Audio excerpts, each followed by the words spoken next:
I'm gonna do something I don't think I've ever done before in a video. List my top 5 favorite songs. Now,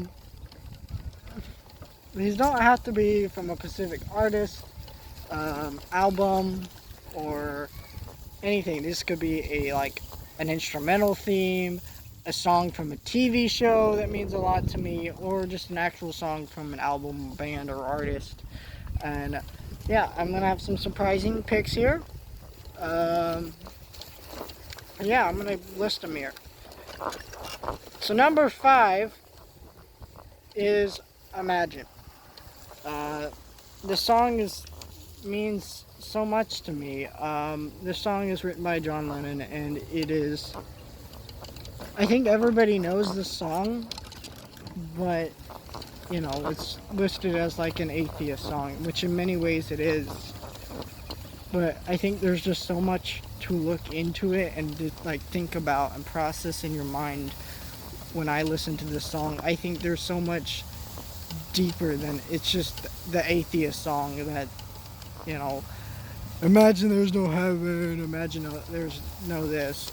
In some ways, I don't agree with that message that, without heaven, without religion, without a hell, there would be peace in this world, because there are people who do become better because of religions. But I've been part of a religion, and I still am currently.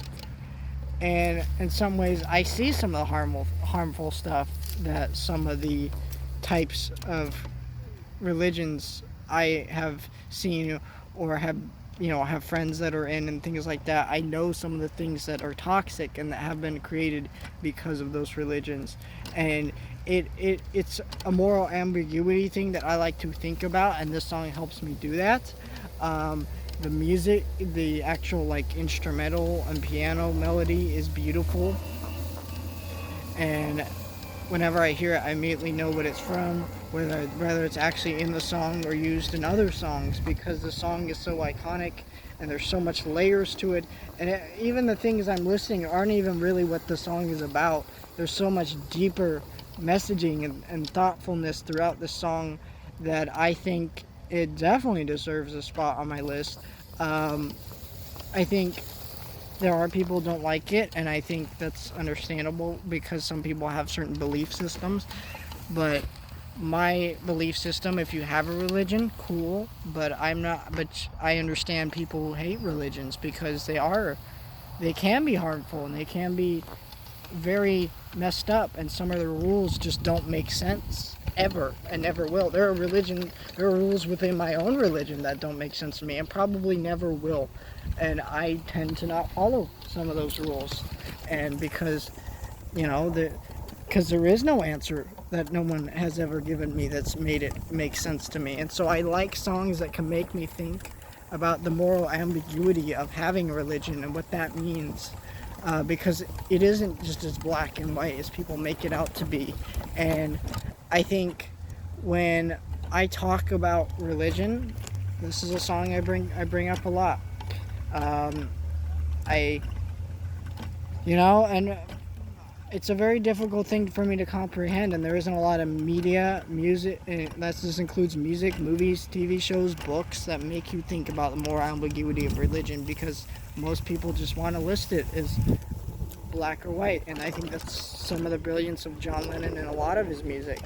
And he's a very thought-provoking man, and I think he deserves a lot more respect because some people just see him as this crazy, nonsensical atheist loon, and I just don't see it that way. So, number 4 is Alone Again Naturally. Sorry, not Alone Again Naturally. That's more of an honorable mention, but I was gonna put it on this list, but then when I really thought about it, there's just one song I need to put on this list, and it's Father and Son.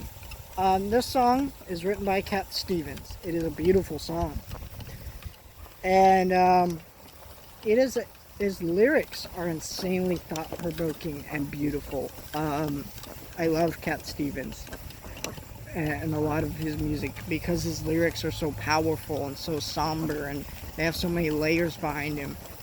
behind them. And I just listened to it, and the song is written from a father's perspective and a son's perspective, so it switches in between. You get a lyric from the father, and then it goes to the son's side of the lyric. And there are some really powerful lyrics that have a lot to do with parenthood and make me think of my own relationship with my father. And I don't have a strained relationship per se, but I do think at times I feel some similar things to what the song says, like the lyric in particular. If it was right, I'd agree, but it's simply no, not me. And I think that's a thing that any parent should hear in life, because if you're a parent, there are some things that you want your kid to do that they just can't do, and they just can't help themselves and not feel or think the same way you do. You know, that's one of the many problems with, another problem with growing up in religious households is they want you to, you have all these expectations put on you to be part of this religion and grow up and be part of it, and then when that's not how it is, for some people, they just can't handle it and they flip out and they grow to, and some get really bitter and hate their children. I have friends who've grown up in households like that, and it's really screwed up, it's sad, and it's horrible. And you know, at times I feel like that. At times I feel like, you know, I have all these expectations put on me, and I feel like I can't meet them, because at times, you know, and that's not necessarily to religion, to the person they want me to be, to the things I like, some of the choices I make, even though I feel that they're right for me. You know, you have to do what's right for you in life and not what's right for other people, and that goes down to religion or just to anything in life. And I think that's why those lyrics are so powerful to me. And all those times that I've cried, keeping all the things I knew inside, is another beautiful lyric, because, you know, I feel like a lot of kids, you know, who grow up, you know, they have emotions that they can't explain to their parents, especially when you're a teenager, because, you know, it's just like, for me, being a teenager, my dad and my mom and other people just don't always understand what I'm trying to get across, what I'm trying to, you know, make them understand. Because what happens is, you know, when you're a teenager, you have all these expectations of, like, you're supposed to be more mature, but you're also still a child, and so you're treated like a child and you're treated like an adult all at the same time. And so there's just a lot of problems with that, and it makes you feel certain ways, and you're trying to explain it, but you can't, because they just shut you down. And it feels that way sometimes, and it feels like nobody's listening to you, and there's just like things like that. And it's a beautiful song, very somber song, but it is beautiful, and it hurts to listen to and think about. But I do it like just about every day, because there's so much relatable lyrics within this song. So number 3 is the Superman theme, from the original Superman movie from the 70s. Some people say this is the first Superman movie, but they're actually wrong. There were serials in the 40s, and there was actually a theatrical film called Superman vs. the Mole Men, and it's not very good at all, but yeah, Superman the movie is one of the first high-budget, actually mainstream, popular Superman movies. Not as popular as it used to be. It's very dated and cheesy now, and wasn't really ever that good of a Superman movie, if you ask me, as a hardcore Superman movie, or Superman fan. But John Williams' theme beautifully encapsulates this character for me. Superman is a heroic, powerful character who fights for justice and the all-American way. Because the point of Superman is he's just this average guy who just happens to have powers. And he saves people because he wants to be. So he's a very heroic figure. He's basically there's a reason we call him the Big Blue Boy Scout. And so that's the whole point of Superman. He's just a good person. And it's really beautiful, and it means a lot to American pop culture. And that character will continue to live on in American pop culture, and has for about 80 years. And as a Superman fan, that character will always encapsulate everything I love about my country, and where I've come from, and this theme beautifully encapsulates. I don't know how to say the word. Gosh, the character that I love, that represents the country that I love, and that's why it's on this list. Um, but yeah, number 2, I Remember You from Adventure Time. This song is from an episode of Adventure Time about Ice King, a character who is an older gentleman, and he's lived for thousands of years through this magical crown. It's a very weird show, and you know, there's this episode where you find out that he actually was a normal dude, but he put on this crown and became a crazy person. But then you find out this character is a vampire, knew him for thousands of years, and now is dealing with the sadness of knowing this person that she knew is now become a crazy person. And it's a very real allegory for mental illnesses such as dementia and other things, where when you get older you forget things and you don't remember people. I had a great grandmother, and she lived to be about 95 years old, and she passed away a few years ago, and this song always makes me think about her. She never got to the point where she forgot me, but she forgot people around her. She was very close to forgetting me. If she lived a lot longer, it would have been a very traumatic thing for me to have seen her forget me.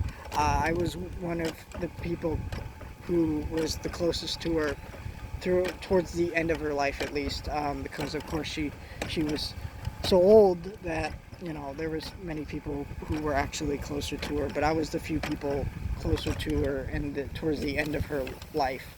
And it was a beautiful thing to see.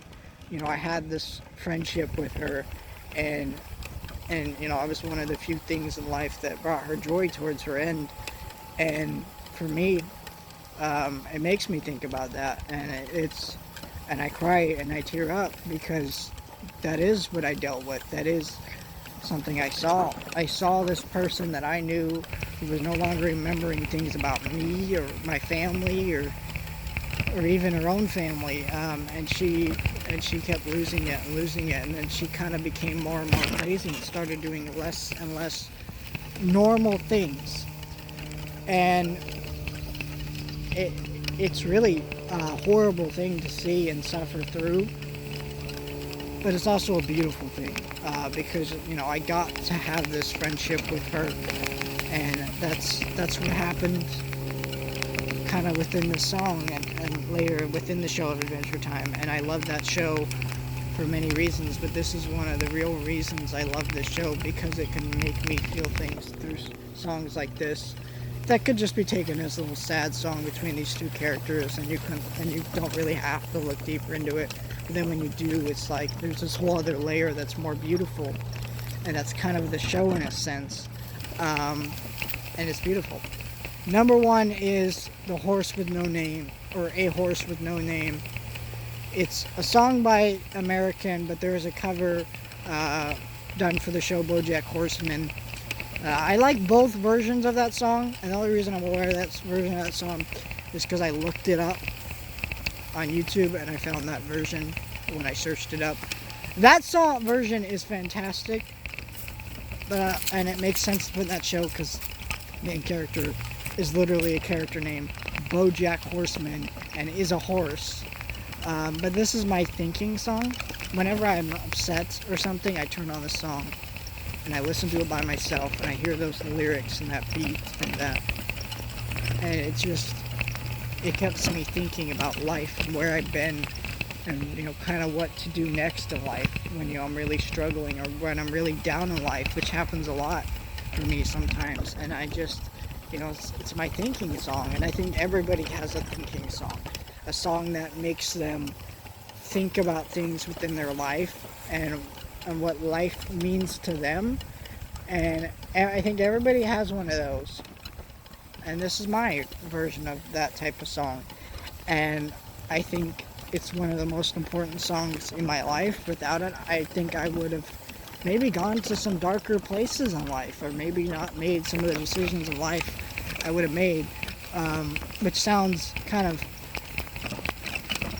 I don't know, like I'm overselling it, but it really is like that, because I was able to sit there and think about it, because a simple song was able to calm me down and make me go, yes, okay, this is the problem, here's what I need to do, or yes, this is where I'm at life, here's the things I can do to improve it or deal with it. And it's also a song I have a lot of nostalgia for. A lot of the music I like is either because my dad would play them in the car. I would get in the car with my dad, and he used to love Weird Al and stuff, and I have a love for Weird Al for that. I have nostalgia for that stuff. But Queen's Greatest Hits, that's how I enjoy that stuff. Other stuff like that I heard because of my dad, and over the years I've had a love for that stuff. But then you've had people like my grandfather who introduced me to the Beatles and the Beach Boys and this song too.